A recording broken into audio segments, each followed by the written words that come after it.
ಇದ್ರು ಏನ ಸೆಕ್ಯೂರಿಟಿ ಕೆಲ್ಸಕ್ಕೆ ಹೋಗ್ತಾನಲ್ವಾ, ಯಾರು ಅದು ಕೂಡಾಕೊಂಡು ಕಾಯಿ ಈರಣ್ಣ ಫ್ರೆಂಡ್ ಯಾರ ಕುಡ್ಕ ಈರಣ್ಣ ಇಲ್ವಾ, ಹಾ ಅವನ್ ಫ್ರೆಂಡು. ಅದೇನೋ ಸಪ್ರೇಟ್ ಕಾಯಿ ಅಂತ ಕಾಯಿ ಇಂಥ ಕಾಯಿ ಕರ್ನಾಟಕದಲ್ಲ ಯಾರು ಬೆಳೆದೇ ಇರೋ ಕಾಯಿ ಅಂತ ಇದೆಯಾ ಕೆಳಗಡೆ ಕಾಯಿ? ಸರ್ ಇದು ಆ ತರ ಕಾಯಿನೇ ತರ್ಸಿರೋದು ನಾನು. ಕೆಳಗಡೆ ಕಾಯಿ ಇದು ಬೀಜದ್ದು ಬೀಜದ್ದು ಕಾಯಿ ಸರ್. ಯಾವ ಬೀಜ? ಸರ್ ಇದು ಕಾಯಿ ಗಿಡ ಬೆಳೀತಾರಲ್ಲ ಸರ್ ಬೀಜ, ಹಾ ಆ ಬೀಜದ ಕಾಯಿ ಸರ್ ಇದು.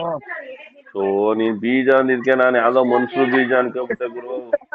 ಗೌಡ್ರೆ ಆ ತರ ಅಲ್ಲ, ಗಿಡ ಮಾಡ್ತಾರಲ್ಲ ಸೊಸೆ ಮಾಡ್ತಾರಲ್ಲ ಆ ಬೀಜದ ತೆಂಗಿನಕಾಯಿ ಇದು. ನೀನ್ ಮೊದ್ಲೇ ಹೇಳ್ಬೇಕು ತಾನೆ ತೆಂಗಿನಕಾಯಿ ಬೀಜ ಅಂತ. ನಾನು ಬೀಜ ಅಂದ್ರೆ ತೆಂಗಿನಕಾಯಿಲೇನೋ ಮನ್ಸೂರು ಬೀಜ ಬರಕ್ ಇಟ್ಕೊಬಿಟ್ಟೈತೇನೋ ಅನ್ಕೊಬಿಟ್ಟೆ. ಇದು ಕೊಬ್ಬರಿ ಆ ತರದ್ದು ಬೀಜದ ಕಾಯಿ ಇದು. ಹಾ ನಾವು ಸ್ವಲ್ಪ ಹಳ್ಳಿಯರಲ್ಲ ಸ್ವಲ್ಪ ರಫಾಗಿ ಮಾತಾಡ್ತೀವಿ. ಇದು ಅದು ಆ ತರ ಬೀಜದ ಕಾಯಿ ಇದು. ಹ್ಮ್ ಅದಕ್ಕೆ ಈ ಸಿಪ್ಪೆ ನೀವು ತಗೊಂಡೋಗ್ಬಿಟ್ರೆ ಹಾ ನೀವು ಒಂದೇ ಒಂದ್ ಸಿಪ್ಪೆ ಇಟ್ಟಿದ್ರೆ ನೀರ್ ಕಾಯ್ಬಿಡ್ತೈತೆ. ಒಂದೇ ಒಂದ್ ಸಿಪ್ಪೆ ಇಕ್ಕಿದ್ರೆ 3-4 ಜನ ಕಾಯ್ಕೊಳ್ಳೋಷ್ಟು ನೀರ್ ಕಾಯ್ತದ? ಹೌದು ಹೌದು ಹೌದು. ಇದು ಯಾವ್ದಾದ್ರು ಸಂಶೋಧನೆ ಕಳಿಸ್ಬೇಕು ಗುರು. ಒಂದು ಮೊಟ್ಟೆ ಹಾಕಿದ್ರೆ ಇಡೀ ನೀರು 4-5 ಜನ ಕಾಯ್ತದೆ ಅಂತ ಫುಲ್ ಫೇಮಸ್ ಆಗೋಗ್ಬಿಡ್ತೀಯಾ? ಇದೇ ನಂಬರಿಗೆ ಸ್ವಲ್ಪ ಫೋನ್ ಪೇ ಮಾಡಿ ಗೌಡ್ರೆ. ಏನ್ನ ಅಮೌಂಟ್ ಅಡ್ವಾನ್ಸ್ ಅಂತ.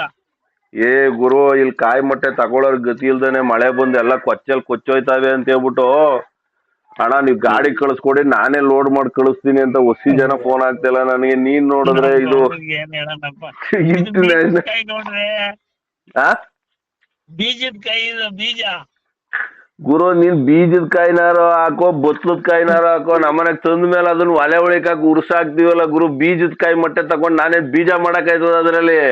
ಹೌದು ಗುರು ಕಾಯಿ ತಗೊಂಡು ನೀನು ನನಗೆ ಬರೀ ಮೊಟ್ಟೆ ಕೊಡ್ತೀಯ ತಾನೆ? ಹೌದು ಹೌದು ಹೌದು. ಆ ಮೊಟ್ಟೆ ತಗೊಂಡು ನಾನು ಏನ್ ಮಾಡ್ತೀನಿ ಒಲೆಗೆ ಹಾಕ್ತೀನಿ. ನನಗ್ ಬೀಜದ ಮೊಟ್ಟೆ ಆದ್ರೇನು ಮಾಮೂಲಿ ತೆಂಗಿನಕಾಯಿ ಮೊಟ್ಟೆ ಆದ್ರೇನು ಒಲೆಗೆ ಹಾಕಿ ಉರ್ಸಕ್ಕೆ? ಇದ್ರಲ್ಲಿ ಹೊಗೆ ಬಗೆ ಬರಲ್ಲ, ಒಳ್ಳೆ ಸ್ಮೆಲ್ ಬರ್ತೈತೆ ಗೌಡ್ರೆ ಇದು. ಹೊಗೆ ಬರ್ದಿರೋ ಅಂತ ಮೊಟ್ಟೆ ಕಂಡು ಹಿಡ್ದಿದ್ಯಾ ನೀನು?